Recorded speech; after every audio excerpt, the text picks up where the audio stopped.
Pokiaľ pozorujete dobrých rečníkov alebo prezentátorov a všímate si, čo vlastne robí ich dobrou prezentáciou, zistíte, že sa pohybujú vo svojom prostredí pred publikom veľmi prirodzene. Všetko, čo robia, akoby vychádza z nich, je nenútené, nenásilné, prirodzené. Mohli by sme povedať, že to, čo ich prezentácii dáva šťavu, je autentickosť a prirodzenosť.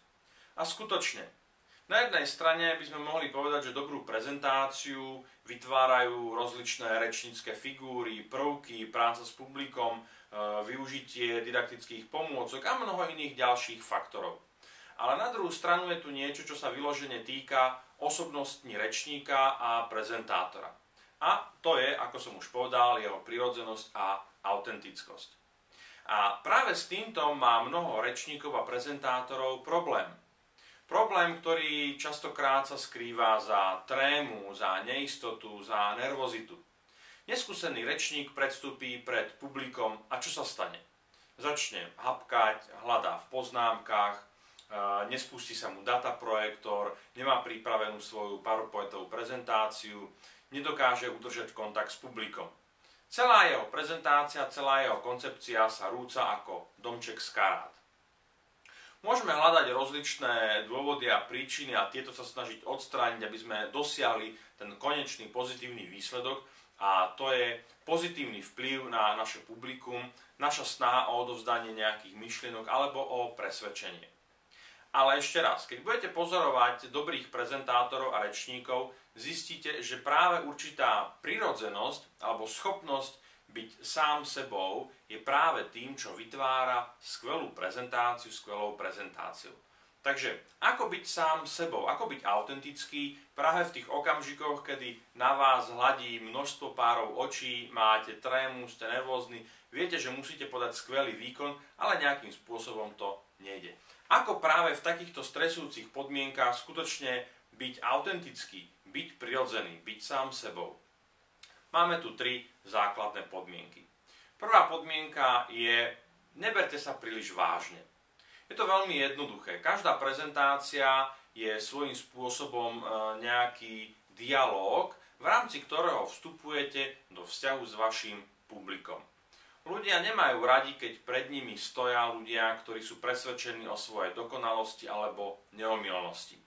Skôr vám odpustia vaše nedostatky, keď ich úprimne priznáte a poviete, že ste sa napríklad nepripravili, alebo že to, že stojíte pred takýmto publikom, je pre vás svojím spôsobom znervózňujúce, alebo máte trému.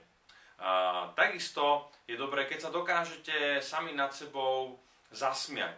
Skrátka, dobré, keď sa neberiete veľmi vážne. Keď sa človek berie veľmi vážne, tak všetko, čo robí, je ovplyvnené nejakou zviazanosťou, rigidnosťou, zakrčovanosťou. A to je práve presne to, čo nepotrebujete mať, pokiaľ chcete dobre prezentovať. Pomôže zachovanie určitého odstupu, nadhľadu. Ako hovoril klasík, keď nejde o život, ide, veď viete o čo. To znamená, že bez ohľadu na to, ako dôležitá je prezentácia, ktorú máte urobiť, bez ohľadu na to, či už je pred vami 5 ľudí alebo 500 ľudí, skúste nebrať tú vašu prácu, tú vašu prezentáciu veľmi vážne. Nehovorím, aby ste jej nedali tú vážnosť, tie náležitosti, ktoré potrebuje, ale zase všetko s mierou. Skúste si zachovať určitý odstup alebo nadhľad od toho, čo robíte. To je prvá podmienka. Nebrať to veľmi vážne. Druhá podmienka, ktorá vám pomôže byť prirodzeným a autentickým vo vašej prezentácii, je príprava. Veľmi prosté a jednoduché.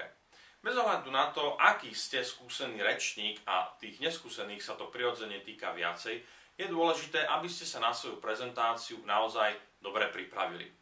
Pokiaľ vaša prezentácia bude napríklad trvať 20 minút, tak je doporučenia hodné, aby príprava trvala minimálne 3 až 4 krát toľko, to znamená nejakých 60 až 80 minút.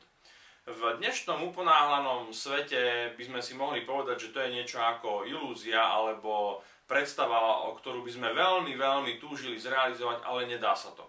ale na druhú stranu, pokiaľ naozaj chcete, aby vaša práca bola dokonalá, skvelá, chcete vo vašich poslucháčov zanechať dojem, chcete na nich pôsobiť, chcete ich motivovať alebo k niečomu inšpirovať, jednoducho bez prípravy sa to neobíde. A teraz nehovorím len o príprave obsahovej, to znamená o tom, že vytvárate nejaký obsah v rámci tej prezentácie, obsah, ktorý chcete odovzdať, ale takisto je to aj príprava formálna.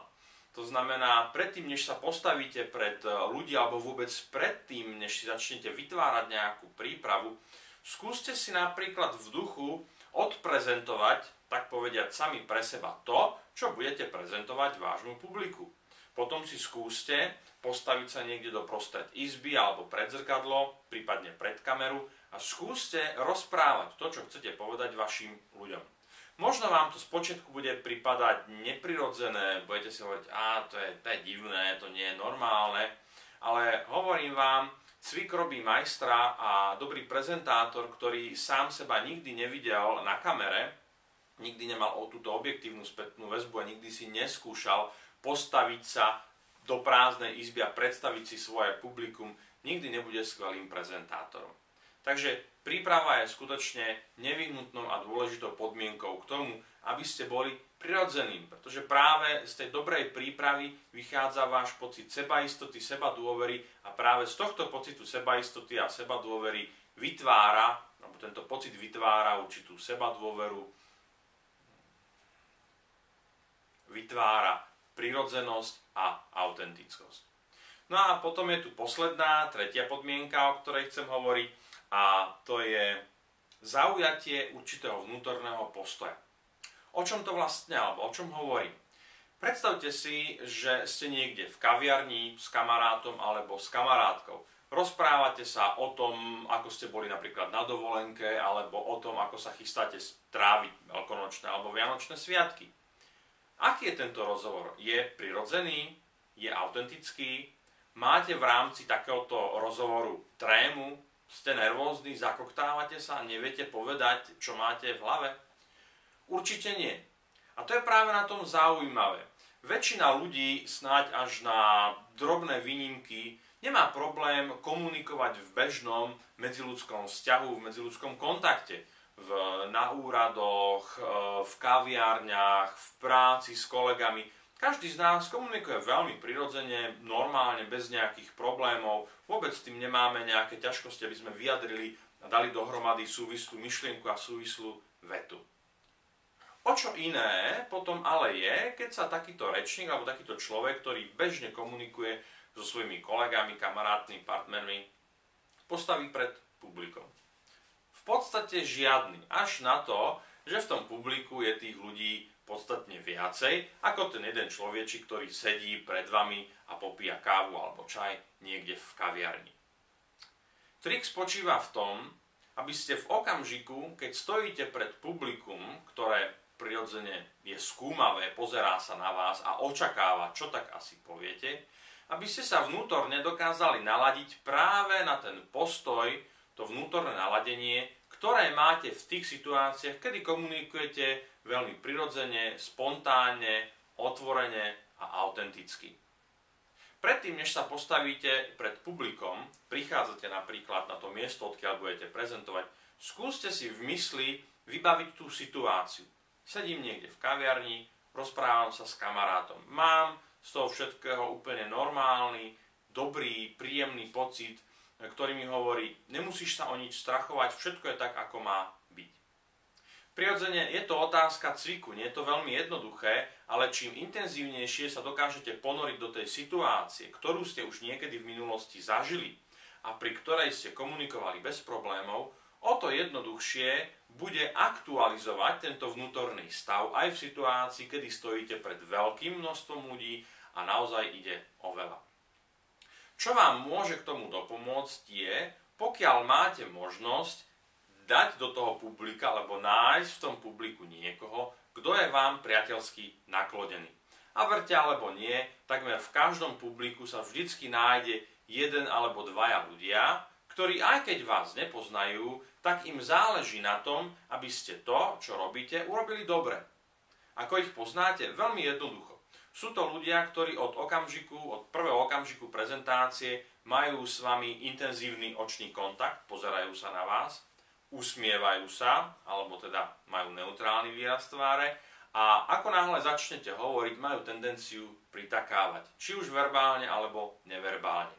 A to sú práve tí ľudia, s ktorými by ste si mali vytvoriť nejaký vnútorný vzťah, vnútorný postoj, ktorý vám pomôže presunúť sa v mysli do tej situácie, kedy sedíte niekde v kaviarni s kamarátom, popijete čaj alebo kávu. Je to klasické doporučenie, ktoré sa objavuje takmer vo všetkých príručkách prezentačných zručností. Nájsť si v publiku niekoho, kto je vám naklonený a akoby celú tú prezentáciu urobiť práve pre tohto jediného človeka. To vám pomôže vytvoriť si určitý postoj prirodzenosti, jednoduchosti, ľahkosti a ľudia, ktorí povedzme sú kritickejšie naladení a taktiež sa nachádzajú v tom publiku, tak budú mať pocit, že práve to, čo robíte, je niečo, čo robíte každý deň, čo je vám vlastné, čo je vám blízke a čo skrátka dobre, perfektne ovládate. Takže aby sme to zhrnuli. To, čo robí dobrú alebo skvelou prezentáciou, je okrem iného vaša prirodzenosť, autentickosť, otvorenosť a úprimnosť. Ako dosiahnuť tento postoj, ako dosiahnuť tento stav? Predovšetkým, neberte sa veľmi vážne. Keď nejde o život, veď viete o čo. Po druhé, dajte si čas na kvalitnú prípravu. Pokiaľ vaša prezentácia trvá 20 minút, pripravte si 3 až 4-násobne viac času, než trvá samotná prezentácia. A nie len, že si pripravujete obsah, skúšajte si aj formu. Postavte sa do prostred izby a rozprávajte. Rozprávajte nahlas, rozprávajte s použitím diktafónu alebo ideálne s použitím videokamery. Už len to, že sa na seba pozriete, tak vám poskytne veľmi cennú spätnú väzbu o tom, ako pôsobíte na ľudí, ktorí sa na vás budú pozerať. No a naposledy je to schopnosť vytvorenia si a zachovania vnútorného postoja, ktorý ste zažili niekedy v rámci bežného, klasického, kamarátskeho rozhovoru niekde v kaviarni alebo v reštaurácii. Pokiaľ tento postoj zoberiete z tej situácie tam a vtedy v minulosti a podarí sa vám ho udržať v tej situácii, kedy prezentujete pred 10, 15, 20, 50 ľudí, to vám pomôže zachovať prirodzenosť a autentickosť. A tým presvedčíte svoje publikum, že ste správny človek na správnom mieste. Ja vám pritom držím palce a pokiaľ by ste mali nejaké otázky, tak samozrejme očakávam v ich komentároch pod týmto videom. Zatiaľ dovidenia.